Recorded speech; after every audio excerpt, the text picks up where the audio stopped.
लड़ाई नहीं है। बीपीएससी सत्याग्रह का आज 11वां दिन था। देखिए किस प्रकार में सभी छात्र आराम से बैठकर एक दूसरे से मीडिया के साथ कॉन्फ्रेंस कर रहे हैं और अपनी बात रख रहे हैं बिल्कुल शांतिपूर्वक। 11वां दिन आज हो गया, सरकार की कान तक आवाज़ तक अभी नहीं पहुंच रही है। देखिए क्या बोल रहे हैं लोग जो है आप पे लांछन लगाने लगेंगे कि आप 11 दिन बैठे 12 दिन बैठे क्या किए। तो ये हमारी हार नहीं होगी। ये संविधान के अनुच्छेद 51 में जो लिखा हुआ है ना कि हमारे स्वतंत्रता संग्राम में जो भी हमारे विचार थे उनको सजो के रखना है और उसको पालन करना है। तो सबसे बड़ा तो आधार जो सत्याग्रह ही था और अभी वो सत्याग्रह सुबह पिछले 11 दिन से कर रहे हैं, शांतिपूर्वक कर रहे हैं, लाठी खाने के बाद भी कर रहे हैं, गालियां सुनने की बात भी कर रहे हैं, तनावपूर्ण माहौल में कर रहे हैं, भूखे रह के कर रहे हैं, मच्छरों के बीच कर रहे हैं, गंदगी के बीच कर रहे हैं, नालियों के बीच कर रहे हैं। तो हम तो अपनी मांगों को उस तरह रख ही रहे हैं और मुझे विश्वास है कि अगर बात सही व्यक्ति तक पहुंच गई तो 100 नहीं 101% जो है इसका समाधान हो जाएगा। लेकिन अफसोस कि इस लोकतंत्र में सही व्यक्ति तक बात पहुंचने में भी 11 दिन लग जाता है और 11 दिन में भी बात पहुंच नहीं पाती। ये लोकतंत्र की खासियत देखिए, विश्व का सबसे बड़ा लोकतंत्र है और हम लोग इसका चारों प्रचार प्रसार करते हैं कि विश्व का सबसे बड़ा लोकतांत्रिक देश कौन सा है, भारत। रोज प्रश्न एग्जाम में पूछा जाता है, चारों ओर गाते फिरते हैं कि युवाओं का देश है, लोकतांत्रिक देश है। तो ना ही कोई युवाओं की बात सुनी जा रही है और ना ही कहीं लोकतंत्र दिख रहा है। लोकतंत्र में इससे बढ़िया क्या हो सकता है कि हम सत्याग्रह करें।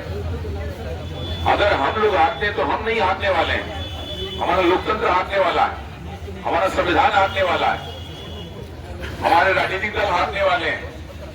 भारत की संविधान का जो मूल आत्मा है उसका ह्रास होने वाला है। हम तो हार के चले जाएंगे, कोई दिक्कत नहीं, लेकिन आने वाले समय में आने वाली पीढ़ियों से क्या लोग जवाब देंगे कि जब सारे के सारे बच्चे अपने जेन्युइन अधिकारियों के लिए लड़ रहे थे तो शासन प्रशासन बात सुनने में भी इतने दिन लगा दिया। आप नहीं सोचते कि कितनी बड़ी हम लोग पर जो है, अब लोकतंत्र में तो ऐसे स्थान हम लोग का जो इंडेक्स आता है तो सबसे नीचे आ जाता है। तो जिस समय पूरे विश्व में बात होगी तो बात ये भी उठेगा कि बिहार के छात्र जब लड़ रहे थे अपने अधिकारों के लिए तो वहीं पे कर्नाटक में सिर्फ ट्रांसलेशन गड़बड़ हुआ तो पेपर चेंज कर दिया गया। उसके लिए बच्चों ने कोई अनशन भी नहीं किया, सत्याग्रह नहीं किया। मध्य प्रदेश में 2 दिन डीएम सभा के जूस पिला के सारा अनशन खत्म करके एग्जाम कैंसिल कराए। और यहाँ आपने देखा होगा उत्तर प्रदेश में बच्चे तो जो है बोर्ड के सामने गेट पकड़ के बैठे हुए थे। हम लोग तो गेट की तरफ गए एकदम तो लाठी मार के भगा दिया गया।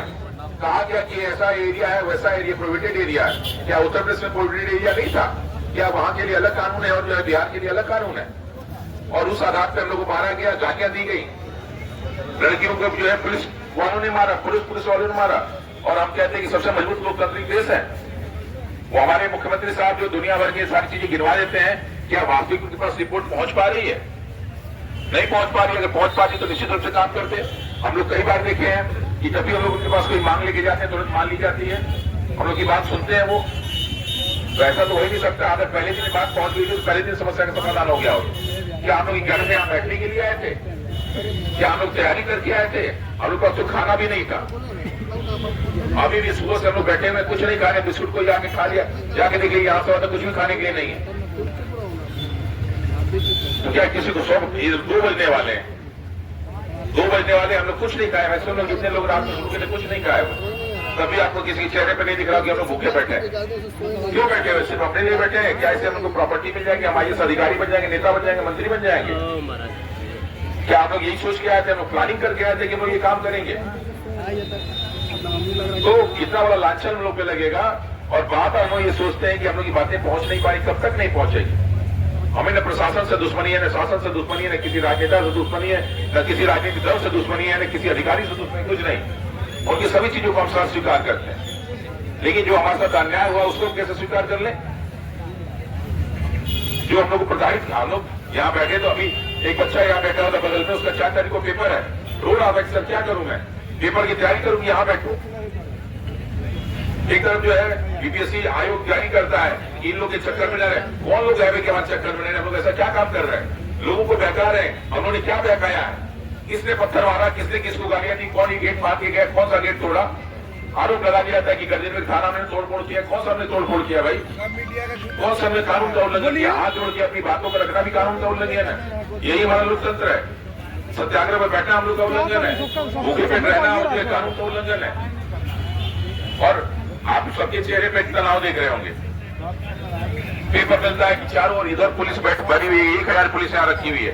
कहां से 1000 पुलिस यहाँ की सुरक्षा व्यवस्था में लग जाती तो ये बालू माफियाओं, शराब माफियाओं, शिक्षा माफियाओं को कभी का जेल भेज दिया गया। रोज पेपर पढ़ रहे हैं, तो डेली पेपर पढ़ रहे हैं, वो मर गया, ये कट गया, वो हो गया, चोरी हो गई, साइकिल चोरी कर दिया, गाड़ी चोरी कर दिया, कार चोरी कर लिया, मोबाइल। ये पुलिस व्यवस्था वहां लगा रही है। हम आपको विश्वास दिलाते हैं, हम लोग यहाँ से बाहर नहीं निकलेंगे। जाइए आप हमें बिहार की सुरक्षा कीजिए, हम लोग यहाँ पे आपको भी सुरक्षित कर देंगे। कोई भी पुलिस वाला आसपास आके कह दी कि हमने किसी को परेशान किया हो, किसी को हमने कुछ बोला हो, किसी आते जाते व्यक्ति से शिकायत पूछ ली कि हमने किसी को डिस्टर्ब किया हो, भीड़ लगाया हो हम लोगों ने, किसी दुकान वाले से पूछ ली हो कि हम मुफ्त में कोई चीज खाई हो, बल्कि हम लोग अपना झाड़ू लेके आते हैं, वो सब आके हमसे झाड़ू ले जाते हैं, साथ दीजिए, हम भी अपना झाड़ू लगा दें। जब हम लोगों ने मांगने गए तो मेरा मना कर दिए वो, और फिर हम लोग लेते जाते, फिर भी हम लोग कहते चलो भाई तुम लोग परिवार के हिस्सा हो। तो हम लोग अब इससे सराफत क्या आप आशा करते हैं भाई? बिहार के युवाओं से, बिहार के लोगों से इससे ज्यादा क्या सराफत की आशा करते हैं? और फिर भी सम्मान में हम लोग को लाठी दी जाती है और हॉस्पिटल पहुंच जाते हैं। अनावश्यक चीजों को बढ़ाया जा रहा है, अनावश्यक चीज बढ़ाया जा रहा है। 11 दिन से बैठे हुए हैं, मीडिया हाइप क्रिएट हुआ है, सब जगह न्यूज छप रहा है। कहीं ना कहीं बेइज्जती तो बिहार की हो रही है ना, कहीं तो हमारे लोकतंत्र की बेइज्जती हो रही है, पूरे भारत की बेइज्जती हो रही है। जब इंटरनेशनल मीडिया में सारी चीजें जाएंगी तो किसकी बेइज्जती होगी? अपने लोकतंत्र की बेइज्जती होगी ना। तो दुनिया भर की बात क्या कि बताइए, युवा बैठे हुए थे जिससे कोई सुन नहीं रहा, और क्या हम